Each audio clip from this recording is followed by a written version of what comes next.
The world record thing, it fascinates me because, like you just said, he broke your last world record. I think if you were to poll a lot of people, like, you know, general swim fans or whatever, they'd be like, how many world records has Michael Phelps had? You know, they'd probably guess like 5, 7, you know? So there's something fascinating about how these times over time fall. Like, what is that? Is it always having that number to reach for and people keep reaching? Like, I mean, I always look back on that story about Roger Bannister who broke the 4-minute mile. Yep. And then, you know, within like 6 months after that, like everyone broke the 4-minute mile after no one thought it was possible. 100, like that's like, I think that was my point before was like, yeah, I think throughout my career, I was able to do times that people didn't believe I was going, right? Like, I mean, people said I was a cheater my whole life. I took drugs and this, that, and the other. Like, I'm one of the most tested athletes on the planet. Like, Totally. all of my results are, you can go online and look. People aren't afraid to go after times or feats that others think are impossible or not possible, right? So like throughout my career, I remember Thorpe telling me or saying publicly that nobody would ever win 8 gold medals. And I was like, watch this. Yeah. I'm going to prove you wrong, bud, just so you know. And then he said going into 2016, no one over the age of 30 will win an individual gold medal.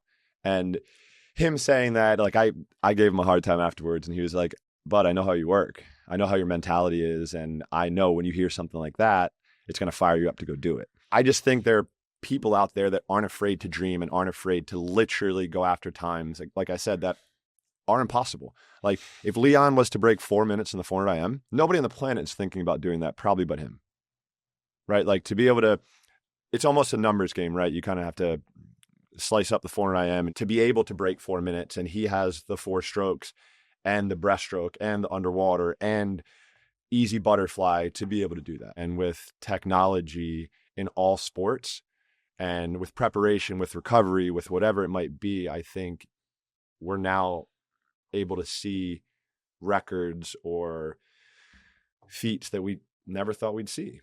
I mean, recovery has to be a big theme. I'm thinking of things that are true today that may have been less true 15 years ago in the sport or in any sport for that matter, that are pushing athletes further and further and further. I think technology is one. I think emphasis on recovery is another, sleep's another. But it's just the data, right? Like I feel like it's the data that we're getting.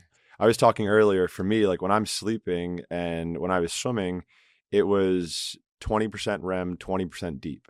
If I get both of those numbers in a night, it's full on go tomorrow. Like it's full throttle, full send. I'm ready to just get crushed. And so just to do that math for people, if you're getting 40% of your time in restorative sleep, which is REM and slow wave, and you probably would spend, 8-9 hours in bed then? Yep, back then, yeah. So then you're getting, 4.5 hours of restorative sleep. For anyone who's gotten 4.5 hours of restorative sleep, like you feel amazing. Amazing. Yeah. So like that was our benchmark every single day. Yeah. And now it's like, you look at the recovery tools, right? Like, yeah, I was doing an ice tub. We were going and getting 50 bags of ice and putting it into a tub in our, it's before in our hotel. Industry. Yeah. Cold plunges. But like Graston, cupping is taken off, right? Like gua sha, like all of these different techniques and all of this, all of the data behind that stuff and how much it actually is effective, right? And people were just like, okay, I'm in, right? Like the craze right now about saunas and cold tubs. I'm like, oh my gosh, I've been doing it for 20 years. Totally. But I love it because people are now more interested in getting the most out of their body and their mind that they can to be able to be the best version of them. And I think the only reason we're able to do that is because of these biometrics and these little small data points that we're finding and we're using.